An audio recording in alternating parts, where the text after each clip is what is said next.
બેદરકારી મુદ્દે બોલ્યા પૂર્વ નાયબ મુખ્યમંત્રી નીતિન પટેલ। ઉતાવળથી ઓપરેશન કરી દેવાયા હોય તેવું લાગી રહ્યું છે।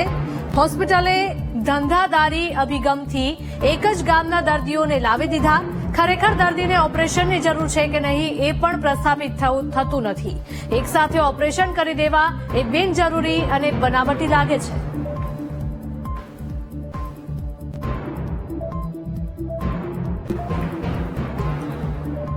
થોડું વધારે પડતું થયું છે અને ઉતાવળ વાળું લાગે છે અને બહુ સારું નથી લાગતું। દેખાઈ આવે છે કે આમાં કોઈ જુદી રીતે ધંધાદારી રીતે દર્દીને લાવી દીધા અને દર્દીને કદાચ જરૂર છે કે નહીં એ પણ હજુ બહુ પ્રસ્થાપિત થતું નથી। હું કોઈને મળ્યો નથી, પણ એક ગામમાં એક સાથે 11 થી વધુ વ્યક્તિઓને એન્જિયોગ્રાફી માટે લાવવા, એન્જિયોપ્લાસ્ટી કરી દેવી, એક સાથે બધાને ઓપરેશન કરી દેવા, આ બધું અતિરેકને બિનજરૂરી ને બનાવટી લાગે છે।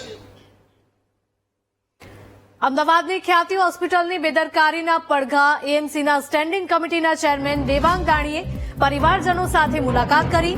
100 તબીબના સ્ટાફ સામે માત્ર 2 જ તબીબ હાજર હતા। અગાઉ વર્ષ 2022માં પણ ખ્યાતિ હોસ્પિટલ સામે ફરિયાદ થઈ હતી।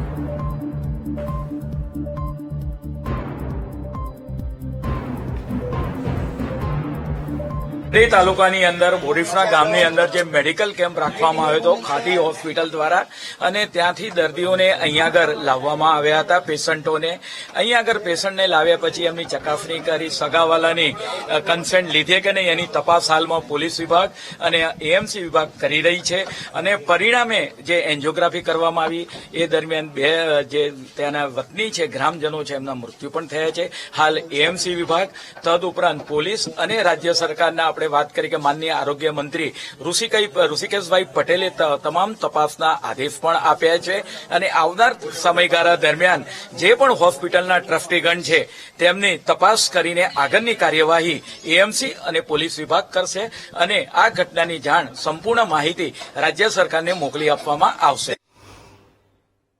અમદાવાદની ખ્યાતિ હોસ્પિટલની બેદરકારી મામલે એક પછી એક ખુલાસા થઈ રહ્યા છે। હોસ્પિટલનો કાર્યભાર કાર્તિક પટેલ અને ચિરાગ રાજપૂત સંભાળતા હોવાનું સામે આવ્યું। 2માંથી એક પણ તબીબ હાજર ન હોવાનો ખુલાસો થયો છે। પવિત્ર વ્યવસાયને હોસ્પિટલ મેનેજમેન્ટે મોતનો વેપલો બનાવી દીધો। રૂપિયા કમાવા માટે લોકોના જીવ પર જાણી જોઈને જોખમ ઉભું કર્યું। જવાબદાર ચિરાગ રાજપૂત હાલ ફરાર હોવાનું સામે આવ્યું છે। મેં હાજર નતા, હું એકચ્યુઅલી અમદાવાદથી જ આવી છું, પણ આ મહેશભાઈ જે બારોટ એક્સપાયર થઈ ગયા મારા મામાનો દીકરો થાય અને એમને કહેવામાં આવ્યું કે તમને બધાને કેમ્પ ત્યાં રાખ્યો હતો અને બધાને કે તમને આ તકલીફ છે, આ તકલીફ છે, એમ કરીને બધાને લાવવામાં આવ્યા અને લાઈન અહીંયા આગળ કોઈની પરિવારજનોને વાત પણ નથી કરી કે ભાઈ ઓપરેશનમાં લેવાના છે તો એમની સહી ભાઈ કંઈક તો જોઈએ તો ખરું ને, સહી કે કંઈ લીધું નથી અને અત્યારે એમને એકલાને લઈ લીધા અને એક્સપાયર થઈ ગયા પછી ફોન આવે છે કે આ તમારે શું થાય, અને પછી કીધું કે એમને એમ કે તબિયત ખરાબ છે। જયારે અહીંયા આગળ આવે ત્યારે ખબર પડી કે એક્સપાયર થઈ ગયેલા હતા। સાહેબ પૈસા પડાવવા માટે જ એવું કર્યું છે એમને, ને કરે તો હારો ઘેર ખેતરમાં જતો હતો અને આઈને ઓપરેશન કરી દીધું।